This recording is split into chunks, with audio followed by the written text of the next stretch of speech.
ઘણા બધા ખેડૂત મિત્રોએ મને મેસેજ કર્યા કે તમે ફેડરેશન ઓફ ઇન્ડિયન સ્પાઇસ સ્ટેકહોલ્ડર્સની બેઠકમાં ગયા હતા, પણ ધાણા કે જે આ વખતે મહત્વનો પાક છે, તેજી થવાના ચાન્સ વધારે છે, તો એનો વિડીયો તો તમે આપ્યો નહીં. તો મિત્રો, આ વિડીયો ખાસ તમારા માટે છે ધાણાની બજાર ઉપર. ખાસ યાદ રાખજો, ધાણાની બજાર ઉપર ખૂબ જ મહત્વની જાણકારીઓ આપવાની છે અને એટલા માટે તમારે આખો વિડીયો જોવો જરૂરી છે, કારણ કે ધાણા આ વખતે મેં અગાઉ પણ કહ્યું હતું કે ડાર્ક હોર્સ બને એવી શક્યતા છે. વિસ્તારથી વાત કરું તો આવો આપણે જાણીએ. કોઈએ એમ કહ્યું કે ધાણા જે છે એ મસાલાની ચાંદી છે, એટલે કે જેમ ચાંદીમાં તેજી આવી એમ ધાણાની અંદર તેજી આવી શકે છે. તો કોઈએ ડાર્ક હોર્સ કીધું, તો કોઈએ ફૂલમ ફૂલ તેજીનું વર્ષ છે એવી વાત કરી. એટલે સરવાળે એક જ નિચોડ આવે છે કે ધાણામાં તેજી થયા વિના રહેવાની નથી. ભલે આજે થાય કાલે થાય, પણ તેજી થશે અને નવા ઊંચા ભાવ થશે એવી વાત પણ જાણવા મળી છે. આવો આપણે વિસ્તારથી વાત કરીએ. એ પહેલા આ ચેનલને સબસ્ક્રાઇબ કરજો અને વિડીયો આખો જોવાનું રાખજો. મિત્રો, ધાણા બજારમાં હવે સૌથી મોટો સવાલ ઊભો થયો છે કે આગળ જતા ભવિષ્યની અંદર ભાવ 150 થી 170 વચ્ચે જશે કે 80 થી 100ની વચ્ચે કે 90ની આજુબાજુ અથડાતા રહેશે. તો એ બાબતનો જવાબ મેળવવા માટેની એક માહિતી જે છે, મોટી માહિતી છે અને તમારે એ વિસ્તારથી સાંભળવાની છે, ધ્યાન દઈને સાંભળવાની છે. તો મિત્રો, ધાણા આ વર્ષે મસાલા પાકોની અંદર, તમને કહું છું ખાસ, મસાલા પાકોની અંદર સૌથી વધારે વળતર આપનારો મસાલો બની રહી એમ છે. સૌથી વધારે વળતર ધાણા અપાવે એવી પરિસ્થિતિ આ વર્ષે છે. આખી હકીકત સમજવી હોય તો વિડીયોને જરૂરથી અંત સુધી જોવો. મિત્રો, સૌરાષ્ટ્ર અને રાજસ્થાનમાં થોડી પણ સૌરાષ્ટ્ર વિસ્તારમાં ધાણાની ખૂબ આવકો થવા લાગી છે. લગભગ અત્યાર સુધીમાં 13 લાખથી વધારે ગુણીઓ સૌરાષ્ટ્રના અલગ અલગ માર્કેટિંગ યાર્ડોમાં નવા પાકની આવી ગઈ છે. આ ખાસ નોંધી લેજો. આ એક આંકડો આપણને નિકાસકારો તરફથી મળેલો છે. બજારમાં સપ્લાય વધી રહ્યો છે. ખેડૂતો કન્ફ્યુઝ છે, કારણ કે પૈસાની જરૂર છે કે હવે વેચીએ તો આપણા હાથમાં પૈસા આવે તો આપણે બીજે વાપરીએ. પણ અત્યારે ખરેખર એવું નથી. ઘણા ખેડૂતોને રાહ જોવાય એવી પરિસ્થિતિ નથી, પણ રાહ જોવી જોઈએ એવા સંજોગો જરૂર છે. હાલ ભાવ લગભગ 70-80 રૂપિયા અને સારો માલ 100 થી 110 રૂપિયા સુધી વેચાય છે.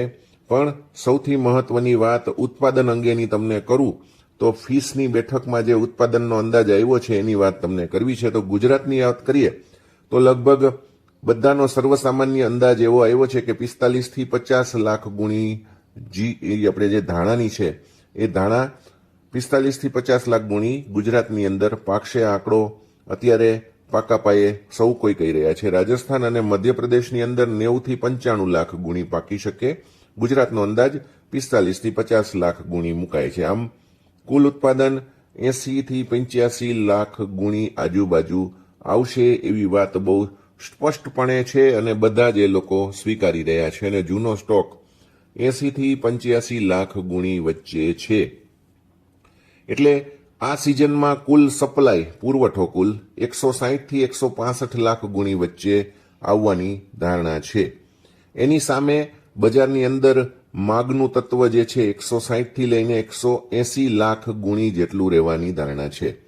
સીધી વાત છે કે માગ અને પુરવઠામાં ખાંચો છે. સપ્લાય કરતા ડિમાન્ડ વધારે રહેવાનો અંદાજ મૂકવામાં આવે છે. એટલે ધાણામાં સૌ કોઈ તેજી જોઈ રહ્યા છે. આ બાબત ખાસ યાદ રાખજો. અંદાજે એવો બેસે છે કે ધાણાની અંદર લગભગ 20 લાખ ગુણીની ખાધ ઊભી થઈ શકે છે.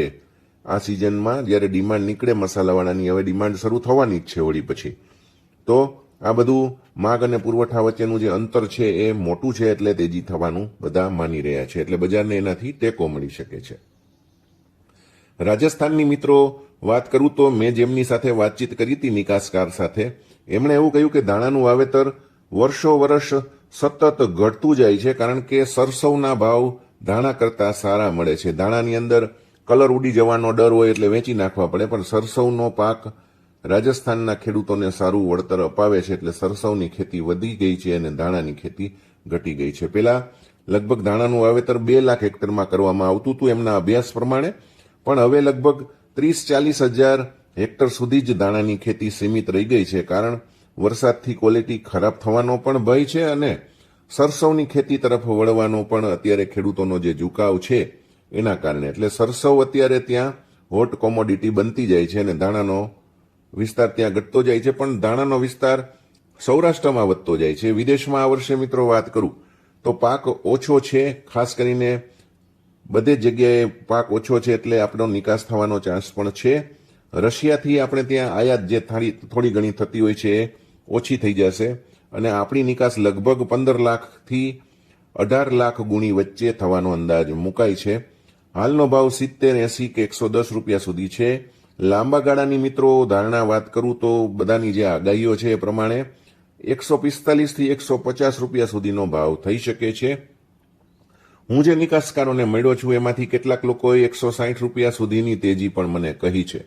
એટલે હાલના ભાવ જે છે એ રોકાણ માટે ખરેખર સારા લેવલના ભાવ ગણવામાં આવે છે, આકર્ષક ગણવામાં આવે છે. ખાસ યાદ રાખજો, ખેડૂતોને જરૂર હોય એટલા જ દાણા વેચીને કામ ચલાવવું જોઈએ અને ખાસ કટકે કટકે માલ વેચવાનું રાખવો. ઉછાળો આવે ત્યારે વેચો થોડુંક, પછી અટકો, પછી પાછો વધુ ઉછાળો આવે ત્યારે વેચો. એવી રીતે એક તમારી વેચવાની પદ્ધતિ બનાવજો. વાયદાની મિત્રો વાત કરું, વાયદા અત્યારે 11,290 ની આજુબાજુ છે. 10,300 થી 10,400 મજબૂત ટેકો ગણવામાં આવે છે અને જો આ લેવલ ખરેખર ટકી રહે તો વાયદામાં આરામથી 13,000 થી 13,500 નો ભાવ થશે એવું બધા જ ચાર્ટિસ્ટો દ્વારા મને કહેવામાં આવ્યું છે. મેં ચાર્ટિસ્ટો સાથે પણ વાતચીત કરી હતી અને જો 13,000 ની ઉપર બંધ આવે સારી રીતે 2-3 દિવસ તો 18,000 સુધી પણ લાંબા ગાળે જવાની શક્યતા બનેલી છે વાયદાની અંદર. કેટલાક લોકોએ એવો અંદાજ પણ મને આપ્યો કે વાયદો 20,000 સુધી થઈ શકે, પણ એ મને અતિશયોક્તિ લાગે છે. 18,000 થાય તો પણ ઘણો સારો ભાવ ધાણાનો ગણાશે અને ડાર્ક હોર્સ અત્યારે જ બની ગયો હશે. એટલે મિત્રો ખાસ યાદ રાખો કે સપ્લાય મર્યાદિત છે, માગ મજબૂત છે. લાંબા ગાળે તેજીનો માહોલ એ કારણથી સર્જાય એવી શક્યતા છે. ટૂંકા ગાળામાં કદાચ માલની આવકો, ડિમાન્ડ, અત્યારે જે યુદ્ધની પરિસ્થિતિ છે અખાતમાં, એટલે ભાવમાં ઉતાર ચડાવ રહેશે. એવું નહીં થાય કે ભાવ સીધે સીધા વધવા માંડે, એટલે કે ઉતાર ચડાવ આવશે, પણ એકંદર ધ્યાન સારું છે એ ધ્યાનમાં રાખી અને કામકાજ કરજો. મિત્રો તમારે શું કરવું જોઈએ, વેચવું કે રોકવું? તો મેં તમને ચોખ્ખું કીધું કે તમને જરૂરિયાત હોય એટલું જ વેચો. તમે શું કરવા માંગો છો એ કોમેન્ટ દ્વારા જરૂરથી સમજાવજો. તમે શું માનો છો એ પણ ખાસ કરીને કોમેન્ટ અવશ્ય કરો, જેથી આપણને ખબર પડે કે ખેડૂત મિત્રો શું વિચારે છે. આવા જ સચોટ બજાર અપડેટના વિડીયો જોવા માટે આ ચેનલને સબસ્ક્રાઇબ કરવાનું ભૂલતા નહીં. હું તમારી સાથે જ છું. કોઈ પણ પ્રશ્ન હોય તો મને અવશ્ય તમે પૂછી શકો છો.